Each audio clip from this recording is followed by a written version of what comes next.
Good morning, everybody. Morning. Good to see so many. It doesn't look like there's too many sore heads out there today. Just a surprise, bearing in mind the awards last night. So, welcome everyone. Yeah, as Lewis said, this is essentially a chat about the state of sports betting in Asia. I've been up here before, so I'll keep my introduction very brief. My name's Patrick Kinghorn. I've worked in Asia for 15 years, predominantly in the media, but come from a bookmaking, a sports betting family, a horse racing family, so had an intrinsic knowledge of the gaming industry and saw how big it was becoming in Asia and sort of transitioned back with the hair falling out and the board look not really working on television. So I'm consulting for some UK companies who are looking to penetrate the Asian market and can see the huge potential here. So that's me really. Michael, of course, comes from much better stock and a much grander title than me, so maybe you'd like to introduce yourself, Michael, and tell everyone what you're doing here and in Asia. Yeah, okay, I'm quite sure that's not true, yeah, welcome, thank you for inviting us along, and good to have met so many old and new friends over the last couple of days. I'm, I guess, one of the old guard now. I first came over to Asia in 2005 when I was working for Ladbrokes to work on a 3-month project, which became a 6-month project, which is now creeping towards an 18-year project. So, yeah, I still live in Beijing. I'm the APAC director for Entain now, looking for regulated opportunities in the Asian market. And I've been based in Beijing for about 17 years. So, yeah, still in this part of the world. Well, I think when anyone says Entain, my ears prick up. I'm sure plenty of people here's ears prick up as well. And again, when we were having a chat last week, weren't we? And you were in Beijing. I was thinking Thailand at the time on the Zoom call. And straight away, I'm thinking, wow, Entain have a presence in Beijing. Now, I don't want to put you on the spot too much because, as has been well publicised, Entain, in what was an interesting move, became the first real conglomerate, if you like, to say, right, no grey market business. We're preparing for the expansion and development of regulatory territories in some of these potentially huge markets. So it surprised me when you said, I'm not putting you on the spot because you just said it there, that there is essentially some kind of Entain presence in Beijing. So do you see that as potential putting a flag in the ground for what you hope will be regulation in China at some point? China's a tricky one, obviously, because as you say, the Entain board has made it very clear that anything that's even remotely grey, if it's not whiter than white, we're not going to touch it, and that's a long-term strategy clearly aimed at being able to say to governments, look, we don't operate illegally anywhere.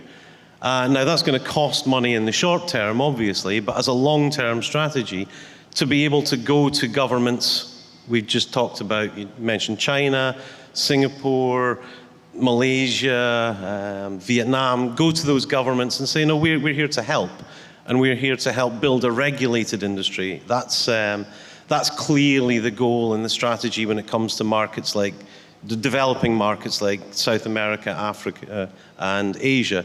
China's a slightly different case in that we built a business through our partners with AG Tech, who are now part of the Alibaba group. That business was more aimed at moving the industry forward and helping the Chinese government and the sports lottery in particular learn what different products are available and how they can trust those products and develop new systems.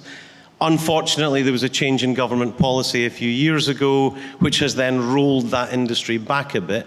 But if you look at the work that's being done in conjunction with the Hong Kong Jockey Club, where they've effectively got fixed odds soccer and basketball betting in China now, then clearly the market's there, that's obvious, but go on. Yeah, I was going to say, so to be clear on that, because obviously the Hong Kong Jockey Club, tremendously successful with their horse racing product, have offered football odds. Can anyone in China now bet online legally with the Hong Kong Jockey Club? Not online. Everything is retail. There is no digital betting. But there are retail shops in mainland China, or is it limited to Hong Kong? No, retail shops all over China. Thousands and thousands of them. So 100,000. It's obviously state-owned. So that's, a huge business. When you look at the money that's been spent in America. Obviously now 30 of the 50 states in the US, sports betting is legal. I think China's 4 times the size of the population of America. Entain, of course, have got a presence in the United States as well. Is there any appetite for the Chinese then to break their own legal monopoly? In a similar way to Singapore, which is a more regional case here, has a state-run sports betting service, but online gaming outside of that service is banned. Cheers, Patrick. I didn't expect to be talking about China this morning. Sorry. Yeah, I mean, China's a tricky one to talk about because it's entirely government run. There is no private industry. There's plenty of money, and I'm sure a lot of people in this room know that there is money being bet on these grey and black markets. But officially, the government policy is to have very strictly controlled two-party, as in the welfare and the sports lottery organisations, who are only taking bets on either lottery or the sports lottery product, which is the fixed odds soccer product. What's going to happen in 5 or 10 years' time, who knows? But at the Lianghui, at the 2 meetings, Xi Jinping has just been put in for another 5-year term minimum. So the likelihood of that policy changing in the short term, I would say, given what would appear to be his political thinking on this industry, is unlikely, but who knows in the long term. Okay, promise that's the last question directly on China. Yeah, I have to fly back into there on Friday, so yeah. I apologise. So obviously the title of this little chat is the state of sports betting in Asia. I think we can all agree, and if anyone disagrees, feel free to butt in. It's bright, it's huge. People can't get enough of betting on football. It's only going upwards. I suppose the fascinating thing is, because it's predominantly, when you take the region as a whole combined, predominantly a grey market, we're only guessing at figures, aren't we? And I think whichever guess you make, you can probably multiply it and add 1 million. I mean, it's just, the mind boggles. Just to be clear, we have that legal betting you mentioned in China. Singapore has a legal route through Singapore pools. Here, obviously, in the Philippines, where they've been leaders in taking this industry by the scruff of the neck to regulate it, to generate tax revenue and tax dollars to support good causes here, and obviously benefit the infrastructure of the country. Outside of Singapore, Hong Kong, China, the Philippines, where else in Asia can you legally bet on football? Certainly I can't think of anywhere online. Legally? No, there's really not many places, or it would be a very lottery-based product, which we wouldn't recognise as anything that would compete with the grey market. Okay, so come on, Michael Charlton of Entain, you were working for the company that the industry leaders and the pioneers in taking a long-term, we're all going to be regulated eventually approach. What is the future? I mean, we know the state of it monetarily is good, but what do you foresee as the future for other regulated territories popping up in and around Southeast Asia and beyond? Hey, you sound like my boss. How do I justify my living? Is that what you're asking? Well, I'll tell you, I can take a few examples, and then maybe, I know you've recently been in Myanmar. Myanmar was an interesting one, and then Thailand. So maybe if I pick off a few general examples, and then you give me a break and talk about those two. Okay, so in no particular order, it's interesting what's been going on in Japan recently, because we've had a lot of talk about the IRs and what might be the future there, which has obviously been a big challenge. So then we looked at whether there might be a sports betting opportunity there, and a digital sports betting opportunity in particular. But there's a bit of a hearts and minds problem that the IR situation hasn't helped with, in that the sports betting, the perception around betting and gaming in general is very split in Japan. So it's hard to get the politicians to support you to support legislation that would further unregulate the market there, or regulate the market in Japan. Plus, there's also, anybody who's aware of the Japanese situation at the moment, there's been a bit of political turmoil at the top, so betting and gaming is hardly their top priority. But ultimately, if you look at some of the numbers, the grey market numbers, from some of the the companies who actually publish their results, which are fairly obviously from Japan. I'm not going to name them on the stage, but contact me after and we can go through those numbers. There's clearly huge amounts of money available through that offshore grey market. But the government has more or less said that's illegal. They will definitely be saying it's illegal in the future, but then there is still clearly a market there for a regulated industry. So what we're doing in Japan is just talking to some of the committees who then lobby and influence the government just to feed them information about how regulated sports betting will ultimately be better for the country, and everybody in this room knows why that's the case. I don't need to make that case here. But Japan's an interesting one. Unfortunately, it's going to require a change in legislation, which is definitely not going to happen this year, but it's likely to be a few years away, but a potentially huge market when it does. Talk to me later if you want to know any more detail on that. Malaysia's an interesting one because Malaysia very publicly said they were interested in a digital sports betting industry and putting post-COVID a way of fighting the illegal market and raising taxes in Malaysia. They would consider doing digital sports betting. So that pricked our ears up and we thought, okay, I wonder what's going on there. Reasonable progress was made. There was an election in last November. The ruling party, unfortunately, then lost that election. So the challenger has come in, or the opposition party has come in, which is not the potentially worst result we could have had, but it just moves things back a little bit. Because, again, in a place like Malaysia, there are very understandable religious challenges in and around an industry like sports betting that have to be managed very sensitively. But there seems to be, from the politicians we've talked to, a definite will to at least explore sports betting as a way of raising revenue for the country. And the last one I'll touch on, which if anybody remembers any of the conferences I did pre-COVID, Vietnam is a fascinating situation. I've been dealing with the Vietnamese government in various forms over the last 15 years. And every time I stand up at one of these things or sit on a lovely couch at one of these things, it has moved on a little bit further. And so the sports betting decree, just very briefly, that was originally drafted in the 1970s, they're getting close now. They redrafted in the 2017 version of the decree. It wasn't perfect by a long shot. But they have now done another draft in Q4 last year, which is a little bit more fit for purpose, if that's the one that ends up going through. They've got a National Assembly in May to revise the rules on bidding, which is another way of saying we're going to make this legit. The new Secretary General that's come in for the party has come in on an anti-corruption slant. So that's very positive, we think, for getting a proper procurement process that might ultimately, either later this year or possibly next year, lead to a trial 5-year license for soccer betting, fixed odds, digital soccer betting in Vietnam.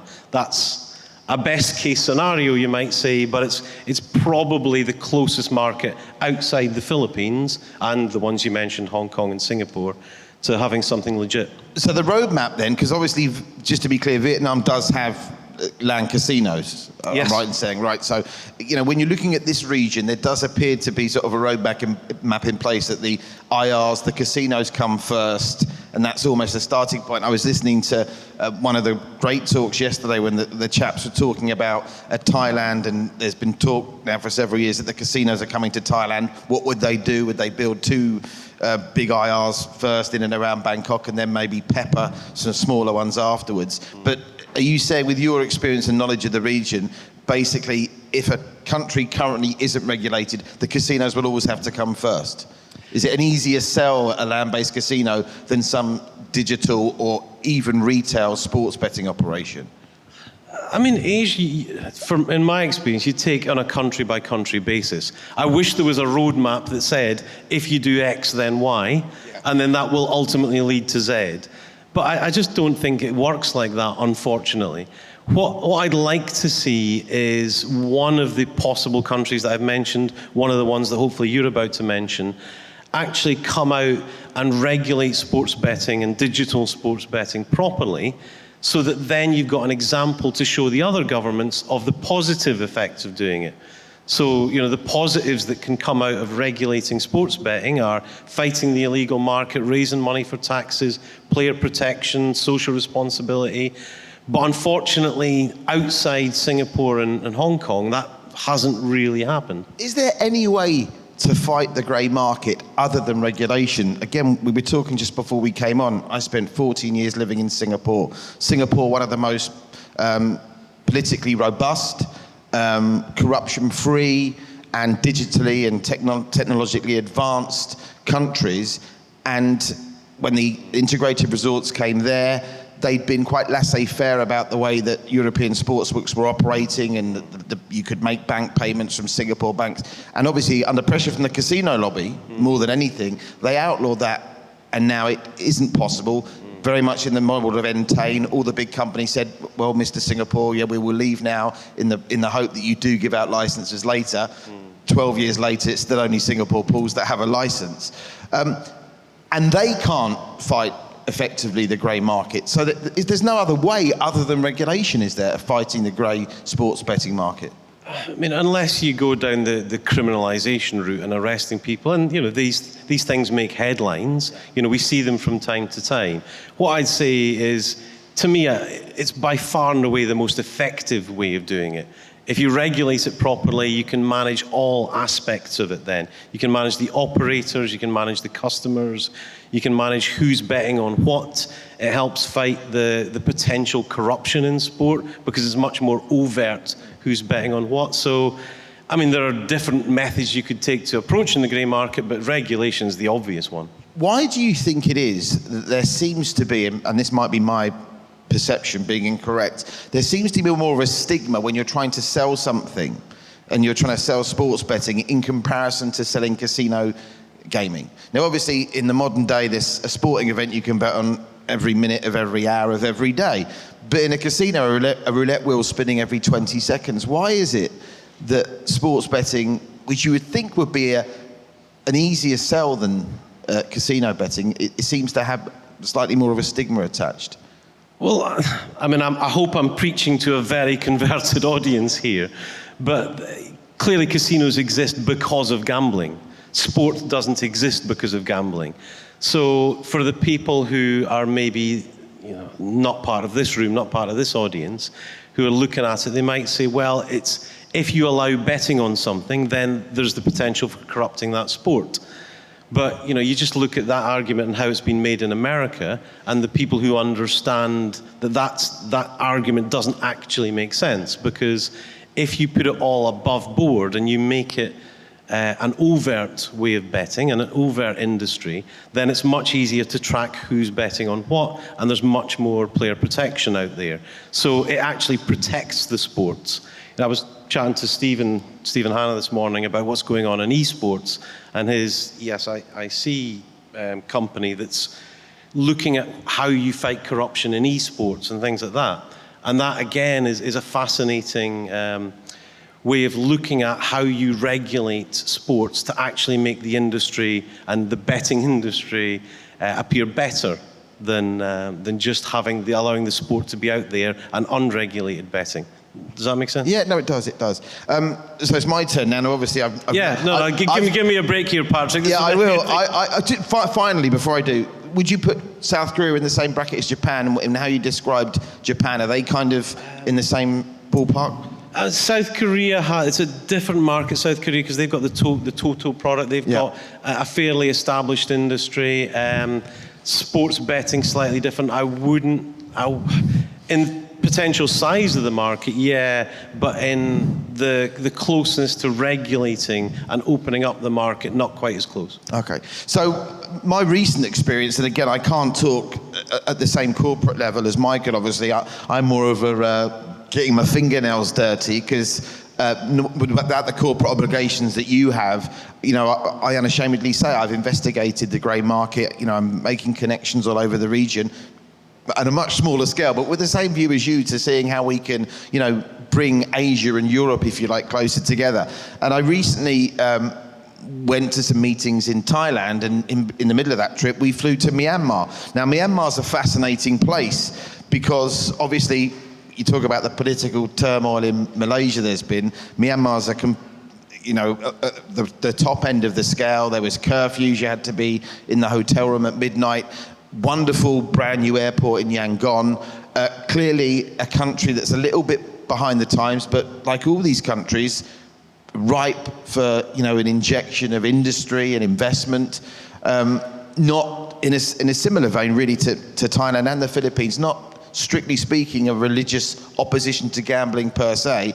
And like so many countries, not just in the region but around the world, the reckoning and the ready reckoning point post-COVID of how you can get tax dollars, you mentioned it with Malaysia, is going to come. And interestingly, and again, this is kind of a bit of street intel, what I found on that trip to Myanmar, that some of the biggest grey market operators in Thailand are actively looking at moving their back-end operations into Myanmar, if only temporarily, to see what happens with these upcoming elections in Thailand. Now, there's talk that Thaksin Shinawatra is potentially looking at a comeback, whether it's himself or his daughter, in Thailand. I don't know this for a fact, but you would sense that he might be more forward-thinking in the casino model, and maybe even... I mean, it's crazy when you think about Thailand, very much in the same mold as China, how gambling mad they are. And even the lottery there, which is hugely popular, is completely archaic. Still not electronically administered, just selling these tickets on the street. So I found the trip to Myanmar interesting, again, like many countries in the region, who could look to the Philippines for inspiration. I mean, the Philippines, from a standing start of the only country really have taken this by the scruff of the neck and thought, well, you aren't going to beat this, let's regulate it and earn from it. From the people you talked to, I didn't know whether they were commercial people or government people, did you get a sense that people wanted it and that it was likely to happen, or any kind of timeline?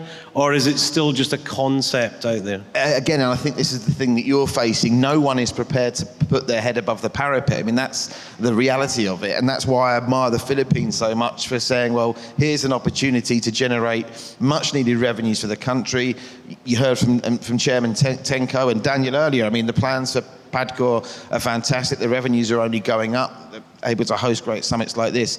So it would just be interesting if you had to put a gun to my head and say which is going to be the next country in the ASEAN or even Asian region that's going to make a bold step. I think you'd have to say, subject to what happens in these elections in a couple of months' time, it will be Thailand. And of course, now America's gone legal, and it's only the 30 of the 50 states, but fundamentally now, if you're in America and you want to bet on sports online, you can do it and not be breaking a law. And when you think now that America's gone, which nobody thought with the religious lobby there, a slightly different religious lobby, but a religious lobby opposed to gambling, that America would never crack. Asia as a whole, with a few exceptions like Manila, is the last castle to fall. And that really is what Entain's game plan is. Entain have positioned themselves, haven't they, to be the global conglomerate, responsible and respectable industry leader in that sphere. Well, I certainly think we'd like to be seen that way, and it helps with getting licenses in places like America to be able to claim that and to be able to produce some kind of data that proves that. And it's again interesting, if you're looking at the opportunities, if we're on stage today to be trying to give people any thoughts on what they might want to do with their own businesses, then certainly if you look at what FanDuel and DraftKings did in America, to build what were still strong books and profitable companies, but under a model pre-sports betting regulation, but to then capitalize on that model post-sports betting regulation, then what we've done with the MGM partnership in America is catching up. But the DraftKings and FanDuel had such a head start on all the other companies. So why am I mentioning that with respect to Asia? Then clearly looking at what you can do here. I mean, nobody's going to stand on stage and talk about what they do in grey markets and what they do in black markets, but what you could possibly do and some of the innovation that we were asked to talk about in this panel What we're looking at is things like esports, which is not so clearly regulated negatively, free to play, that kind of thing. You can develop products around that. And so, esports, we purchased the Unicorn assets a couple of years ago, and now we're looking to perhaps use that as a method of getting into new markets, possibly as a loss leader, almost certainly as a loss leader in the short term, but install some free-to-play, install some non-cash gaming, appeal to a new market, that kind of thing. That's the kind of thing you can do digitally in Asia without contravening any regulations. Fascinated by esports. I know there's going to be a talk on esports this afternoon. I'm looking forward to that. I can't Two old guys on stage discussing esports. This is going to be brilliant. We might want to leave that to the later. I don't even know how to turn a PlayStation on. We touched on the free-to-play games as a gateway. Again, with these free-to-play sports games, technically, in all the territories we've talked about, they're not illegal. If you're not having to pay to play something and it's in essence a prediction competition, there's nothing to stop people having those in China now, for example, is there? Yeah, and they exist, but obviously the profit model is extremely difficult. If you're not doing it as a means to an end, like for a company like Entain, if we introduced that, it would be to challenge government perceptions, show there's a market out there, build up a customer database with a view to one day having moved it to a regulated environment. But I suppose the data you're harvesting, you need to know there's a runway, otherwise what use is that data in 10 years' time, I suppose? Exactly, and the cost of player acquisition, the cost that you'd have to, people know these markets much better than I do, but when you're advertising on Facebook and TikTok and all those platforms, that costs money. And if the only way of generating revenue at the other end is through avatar enhancement or advertising or buybacks, something like that, then it's much harder to square that circle. That free-to-play model sort of idea and plan leads me on to marketing, I suppose, which is the other interesting area when you're talking about the state of sports betting in Asia. We've established the markets there. We've established it's astronomical. We've also established, for the most part, it's a grey market territory. You've mentioned Entain's entry into America, which went legal, and as far as I can see, everyone are spending astronomical sums on marketing. Frankly, unsustainable sums on marketing, where you get the impression there are going to be people that fall away in that race to get the market share. How much development and room for improvement do you think there is in the marketing, both in the regulated territories like the Philippines, and also that million-dollar question of how you market in grey market territories, how you get the customers? Because there's a million sports books out there, both in the regulated and grey market territory, but how do you make yourself stand out from the rest? That might be a question I'll have to throw back at you, because the question you're effectively asking me is, how do I market in unregulated territories? And the answer is, I don't. So can I just throw that one back at you? Oh, God, I thought I'd get you there.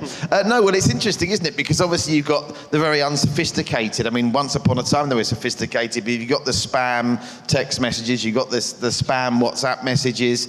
There's lots of sort of guerrilla marketing you can do online. You see loads of pop-up advertisements. But that fascinates me now with, again, we talk about America and how it's almost been saturated the market. You'd have to think that on a book-by-book basis, I don't know how many ultimate players are out at the top end in front of all those books, but it's a saturated marketplace. I think, and speaking to some of the people I was speaking with in Thailand last week, they are in tune with that now. It's like, well, we know the business is there, we know our tech's good, we know we've got the products, we know we've got the top slot games, we know we've got the top casinos. How do we get the customers? That might be one I think I'll have to give some more thought to. I don't want to incriminate me or yourself. I wasn't being rude when I was looking at my phone, Mike. You were looking at the Hoover thing, weren't you? No. I was looking at Hoover. Because fantastic. Yeah, that's what I said, Hoover. Sorry. I just said it in a Scottish accent. Yeah. A couple of questions on this, and then I'll check if anyone's got any questions on the floor. One here that says, what is Asian sports betting doing right when compared to the heavily regulated market like the European market? Can you give a clear example of this? Well, I suppose from a consumer's point of view, I can give one answer to that, and it's something that's often discounted and is not really understood in Europe by the layman. The industry people certainly understand it, is that fundamentally Asian sports betting is much lower margin betting. I mean, when you go back to the traditional way of betting on soccer, for example, in Asia, the Asian handicap, as it's called, half ball, one ball. Now, coming from Britain as I do, I call it Asia handicap betting. People here just call it the handicap. And there's a reason why everyone in Europe is sort of ingrained into call it Asia handicap betting. It's because they believe that as soon as you put the word Asia in it, people won't understand it. And when you strip it all away, it's because the margin is a lot less. You're betting to 101, 102% on some of these markets, while in Europe, sports betting predominantly, you bet a first goal scorer at 6-1. You're betting in some markets that add up to 140, 150%. The profit margin is much bigger. So from a consumer's point of view, I don't know if it's an industry point of view, from a consumer's point of view, what Asian sports betting does much better than Europe is give value to the player. Yeah, I mean, Asian handicap's been around. So I still call it Asian handicap. I'm that generation. But yeah, if you look at the games that are popular in casinos in Macau, for example, it's win-lose games.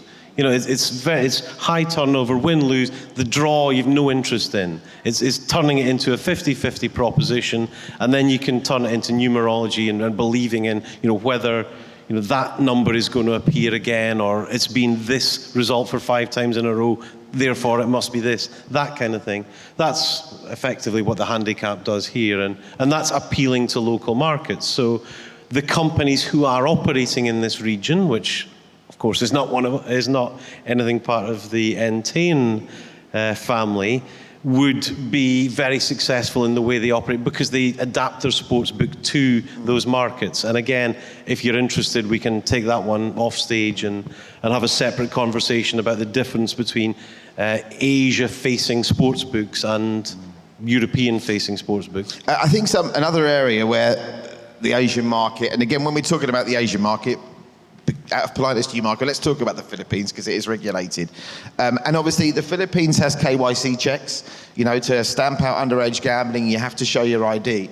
For anyone that's not familiar with it, and I'm sure most people are, the UK are in the process, and it's gone on forever and ever, and there's all kind of political lobbying, but there's a huge anti-gambling lobby in the UK, and the bookmakers almost preempting what's coming with the government requirements or regulation have almost started to go to an extreme length of self-regulation that involves the kind of KYC which, you know, you told anyone in Asia about this that it would blow their mind, where you have to send bank statements, you have to send pay slips, you have to send tax returns, you have to send proofs of addresses purely to bet sums. You know, we're talking like £200 or £300, like $500. So I think you'd have to say that regulation will come if these territories get regulated, but I don't think they'll go to that extreme in Asia, do you? So I think that's another area where Asia's got an advantage, even in the regulated territories. Yeah, well, I'll go back to what I said earlier.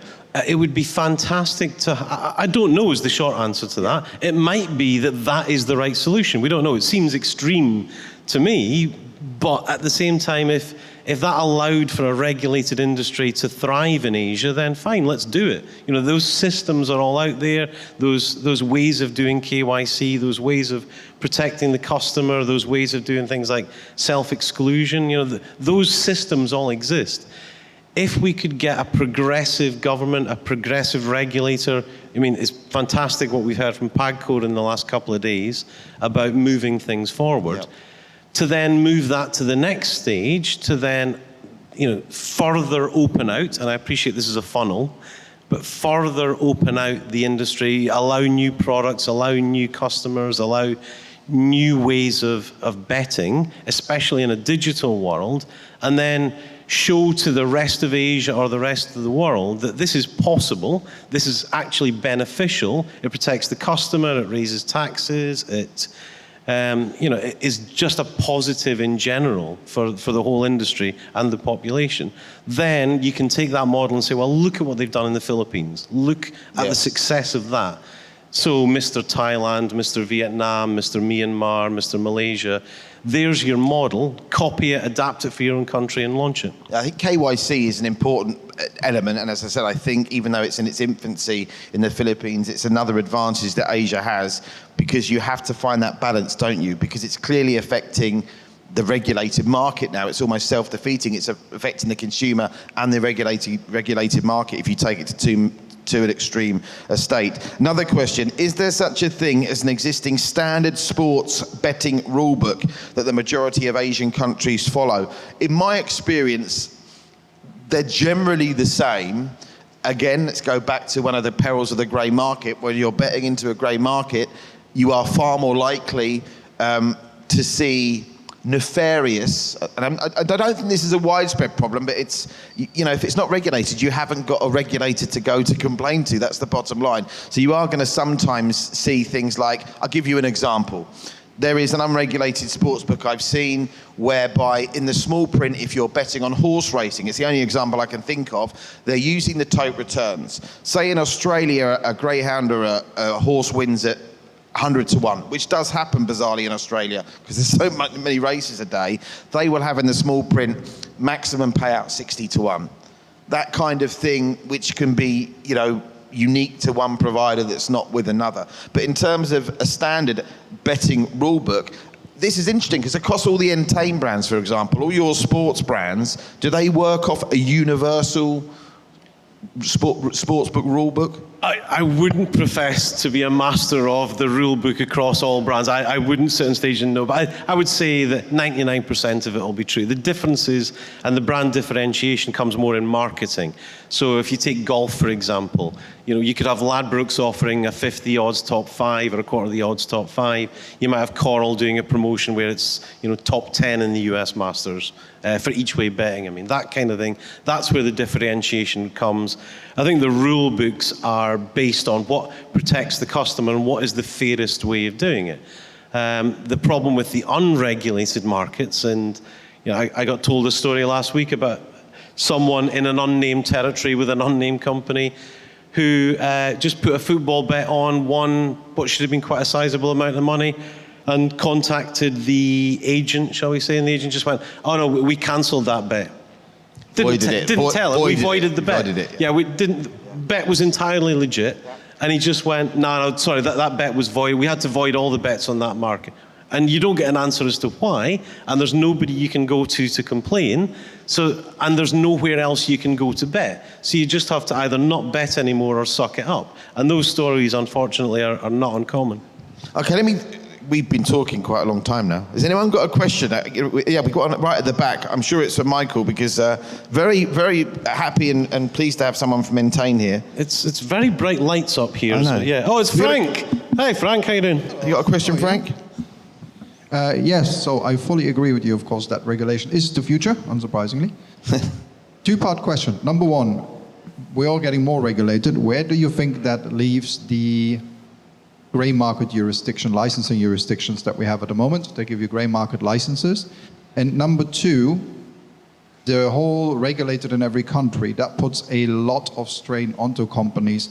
How do you best manage all the different, if I need a new license for every single country, how do I best manage that internally without having to hire 5,000 compliance officers? That's definitely a corporate question. Go on, Michael. Well, stand there for a second, right? When you say grey market license, define a grey market license. Well, the Maltas, the Isle of Mans, the Alderneys, all the ones that at the moment allow me to operate. I mean, I can see them going towards more licensing the actual platforms, but I would like to hear from someone, because you guys are at the forefront of doing the right thing. So what's your view? Well, I mean, those licenses don't allow you to operate within the Asian territory. So we're on stage discussing the state of play for Asia sports betting. So if you have a license in Isle of Man, Alderney, Malta, wherever it is, if you're taking bets out of Vietnam or China, it doesn't mean that license makes that legal. Is that what you mean? Because I think this is more of an issue, isn't it? That they're getting these licenses, the grey market operators in the Curaçaos, in the Isle of Mans, in the Maltas, to almost give them a badge for B2B action rather than B2C action. It's more of a B2B tool, right?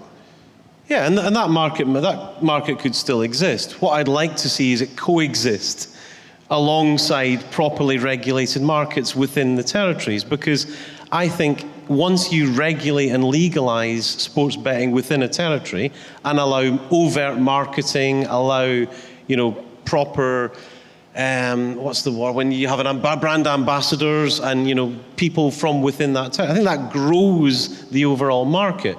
I don't think it cannibalizes that market. So I see no reason why those two things couldn't coexist. So would something like, for example, a place like the Isle of Man certifying, say, a B2B platform, would that be helpful when it comes to getting local licenses? Or if you have anyone saying, we're a government, we're acknowledged, we say this platform's fair, would that help you in getting licenses in individual jurisdictions? I mean, again, if we're talking about Asia specifically, it couldn't hurt. But I don't think we're anywhere near that stage yet in most places. Where we are at the moment is still at the early stages of lobbying governments and helping them to write regulations, offering the benefit of our experience. Some people listen, some people don't. About here's what has happened in other territories. The US has been a big help because they say, well, if the US is doing it, what have they written? What regulations exist there? It's that last there? castle to fall mentality. Now America's got it. It's only Asia left.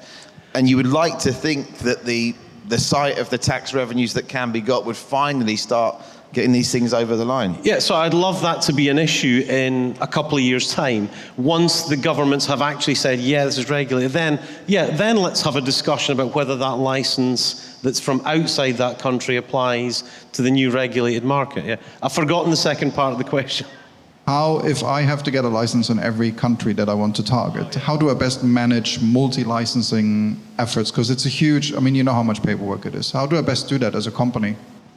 I mean, we just have an enormous regulatory and compliance team. So, you look at the stuff Martin Like has been doing with the US now. You've got 50 states, each of whom requires regulators. So again, the US is another classic example where I guess you build the skeleton, you build the basic foundation of an answer to most of the questions, and then you might have 20% of difference between states in America or territories in Asia, and then you adapt that 20%, you work with the legislators, but I don't see any way around it apart from having a team who goes to each one of those individual territories, which is an investment in the long term, right? If it ultimately ends up with a state licensing, then it's money well spent. So for the bigger operators, that's less of a problem.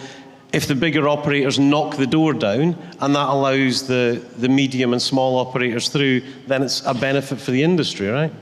When Entain have taken over the world in 60 years' time when we were all dead and they basically run Again, not my problem, I'll be dead by then. So. They're running the whole of the gaming industry. You'd only need one license or a sub-license from Entain. Frank sounded quite cynical there. I felt quite bad. Frank, no, he didn't. He's just hungover and probably.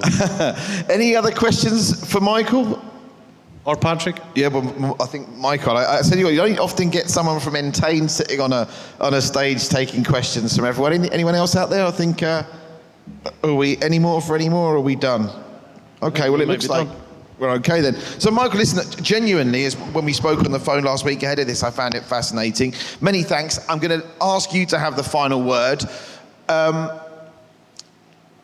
Where are we going to be in 10 years' time? I know I joked about 60 years' time, but where do you think we're going to be? If we come back here in 10 years' time, I'll be dead, you'll probably be retired. But where do you see the state of Asian sports betting in terms of where's licensed, where's not, how prevalent the grey market will still be in 10 years compared to the regulated market? Great question. If I'd known where we would be today when I got here 10, 15 years ago, then perhaps I wouldn't still be here because he sees it's such a slog. I think it could go either way. We could be sitting here in 10 years' time and it's exactly the same situation.